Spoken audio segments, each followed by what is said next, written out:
Hello and welcome to Timberborn as we follow Talia, who's been working on finishing everything we made last episode. In this episode, we're going to be finishing off the district and making sure everything is working just fine, and then we'll be expanding off into a new district in search of some metal. There are a few things we need to get done before we move on to District 2, so let's finish those things off quick, and then we can start. Right, so we've just started our biggest drought to date so far. It's a 17-day drought. It's a good thing we've got this reservoir here all backed up and ready to go. And also, these barricades are complete and they're holding back some of the river. And we've replaced the dams with floodgates here, but also we've added the floodgate here as well. So now that the water's no longer flowing, we can set these floodgates and this floodgate to 0. So all the water that's trapped in this area and this area will flow back upstream as we pump out the water to replenish our stocks. So hopefully this will last a significant amount of time, and then we can drop these floodgates to release the reservoir for the rest of the 17 days. So we should be just fine without using the irrigation tower. Let's find out. We've made 1 or 2 changes around the district. We've paused the medium warehouse by setting it to empty so that we're not using up all of the planks. We've added in an underground pile. It's the largest warehouse for things like logs and planks, just to give us an extra bit of logs. To get as many logs as possible, we've added a forester to the south bank and a couple of gatherers. And we're turning all of this into oak, so we have a huge supply of wood ready and waiting. We've added a builder's hut and a hauling post to speed up the construction of everything, especially these roofs have taken a very long time to build. We're also going to increase our food by getting rid of all of these blueberries that we can't harvest because we don't have the room to store them, and we're going to plant more carrots and more potatoes.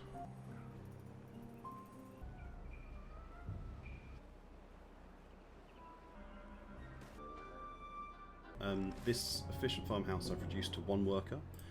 We're going to see if these potatoes actually get harvested as well.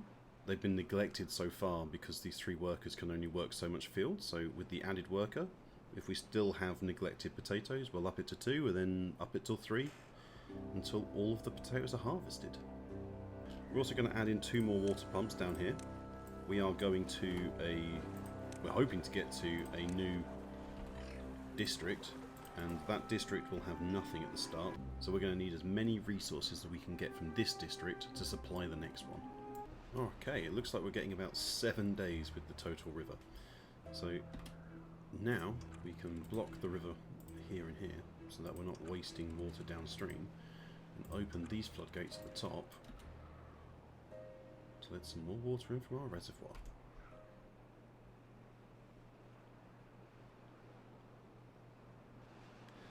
With the number of beavers we have, we shouldn't need to go to turn these on yet. The irrigation tower, the water from this reservoir should be more than enough to keep us going.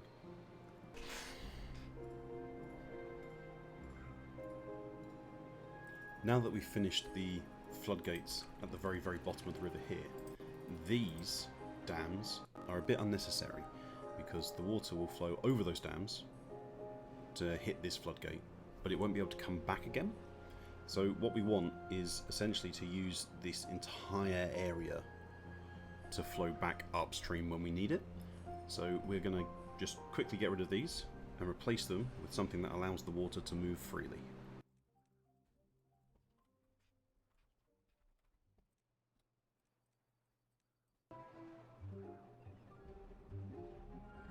Now we're ready to start District 2. We've got all the resources we need, we've got plenty of planks, we've got plenty of logs, and we've got quite a bit of water, with a healthy reserve of food as well. Hopefully these potatoes will come in a bit quicker. So ready to start. As we can see, this, if we build here, in this, and if we make this a district, the reservoir is going to be very important to these beavers as well as the beavers downstream. And there's not a lot of lush farmland to grow when the reservoir is drained, so we need to be really economical with our use of land. Otherwise, we won't be able to grow anything in this district whatsoever. We need the reservoir to be full to grow, or to have irrigation towers. We can't rely on the river. So As we can't really build on the land because we're going to need as much of this for agriculture as possible, we're going to build the entirety of District 2 on the river. Normally when you want to place a second district, you can just put down a district centre, make sure that there's a district crossing connecting the two, and somebody will come and build it. Because we want to build our district centre on the water, we actually need to get those foundations in place before we can place the district centre. So I'm going to run a couple of paths like this. I'm going to come straight across the river. Double platform and then the triple. Back to the double. And that path can run all the way across.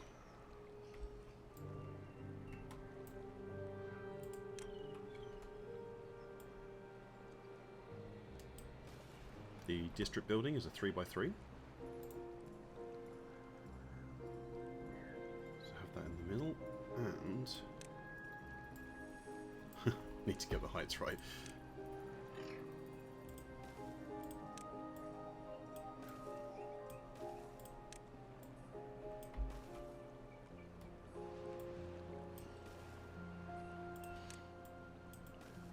We're going to run a path all the way around. Alright, let's wait for this to be built and then we can create the second district. Okay, now we've got the platform base in for the district centre. We can try and place one, but we will not be allowed to because the path in front is connected to the other district. So we have to put a break in between somewhere over here. And for that, we're going to need a district crossing.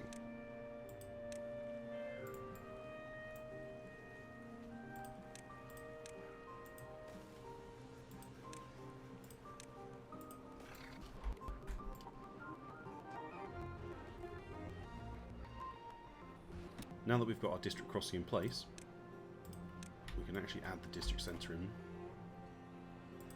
No problem. Say hello to District 2. The Workplaces tab becomes very important. We need to look at the Citadel, and we no longer need a huge number of builders. So we're going to keep our 2 as we used to have with the district centre, by having 1 in the district centre and 1 in the builders hub. The district crossing can have quite a few beavers in there. You can have up to 10. We don't need that many beavers. I'm just going to reduce that down to 2 for the moment.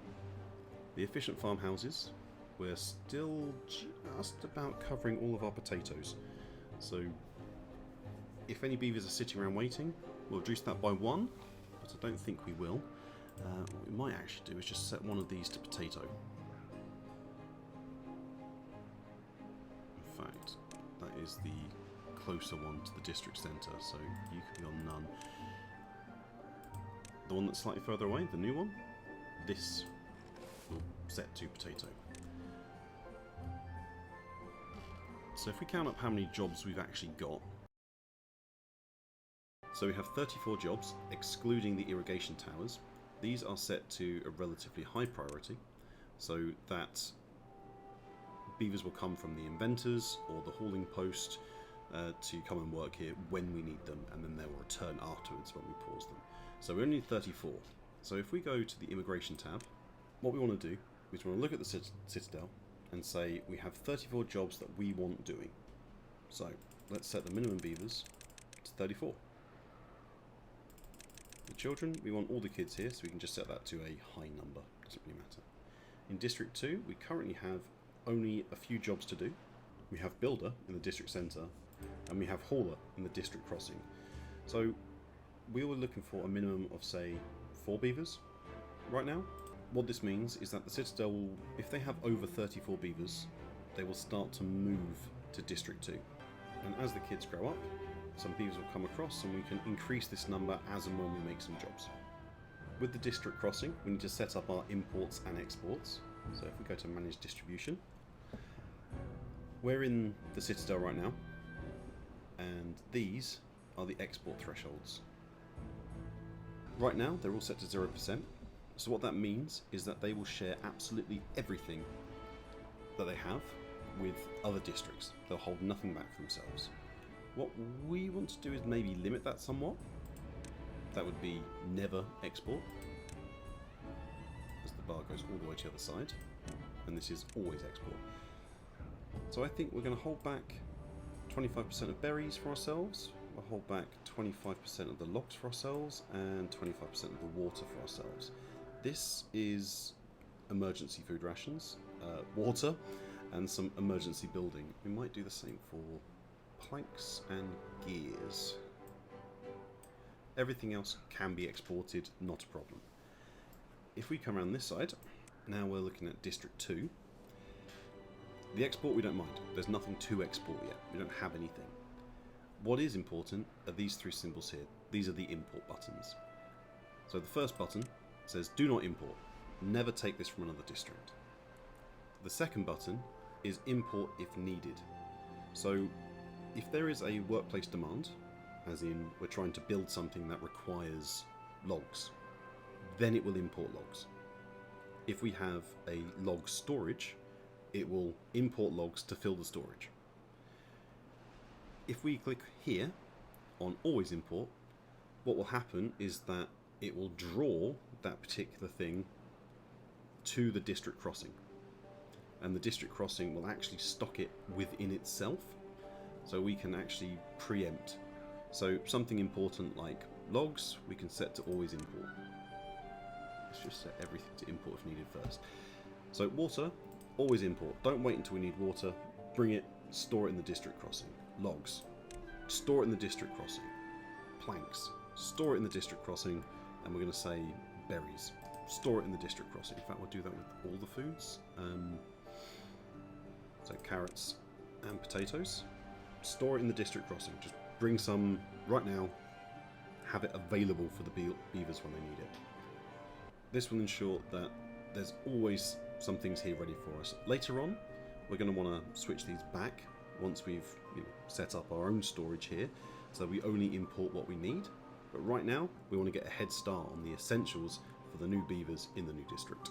We also have our new reservoir backed up over here now, so this whole area will have to drain. We've essentially taken this reservoir from these barricades here and turned it into this entirety. So the top half a block layer will automatically flow back once as long as these are set to 0. They will automatically flow back upriver once we start pumping it out. Anything below that will be the realm of this water pump here. And if water gets a bit tight later on, we have space to add a second water pump. I set these to pause to build up planks for the new district, but now that we've got lots, I'm going to unpause these, and hopefully we can double up our water supply on this side of the river. Looking at the housing situation, we only have room for 36 beavers, and we need 34 for this district by itself, so we're not going to have an excess to migrate across. So I'm just going to add 2 more houses in here just to help the flow of beavers to the new district.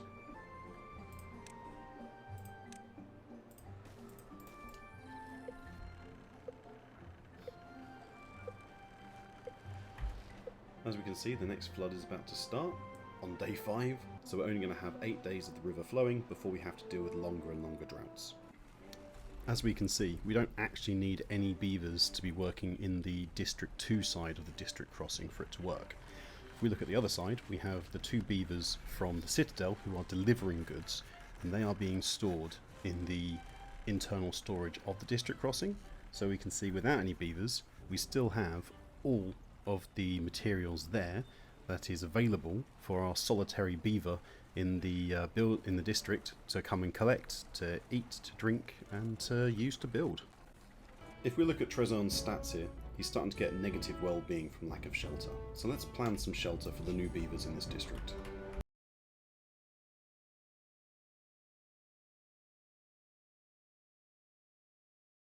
We're going to go with the triple lodge because space is at an absolute premium, so we want to make this as efficient as we can, take up the lowest amount of space. The entrance to the triple lodge is in fact on the 2nd floor, so we've had to add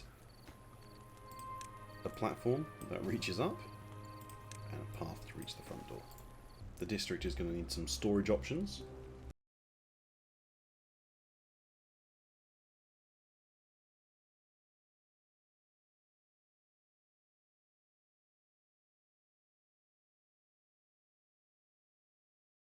So the plan is to have this path running across here so that there is the ability to get to the storage from both sides without having to go too far. We'll connect that with a path at the top as well. We've also added a rooftop terrace at the same level as the sleeping quarters so that people can relax and go straight to bed afterwards. Here we're just adding the foundations for a couple of water pumps, and we're also adding in a quick access staircase to come down from the sleeping lodge. And we're just making sure that the path is connected for the lower route and the staircase. We'll put down a gathering flag and some storage so we can start gathering the scrap metal as soon as we can. The gatherer flag counts as an extra job, so we're just going to up that.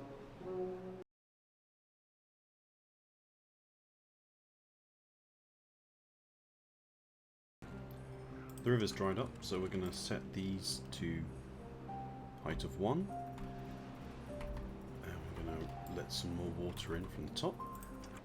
We can also see that as soon as this part of the river recedes back, then our water pump becomes active for automatically draining this part. As the river flows down to our floodgates, we don't want to overfill the river and spill the floodgates. We're just going to have a look at how much water that is. We can top it up a little bit more, I think.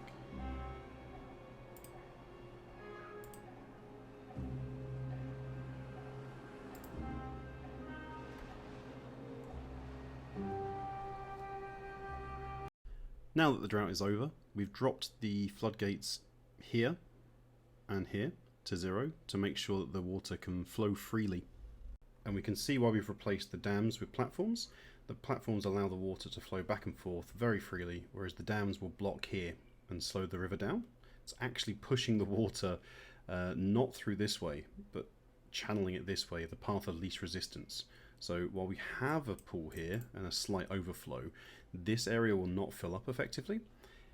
What we need to do is also replace these dams with platforms.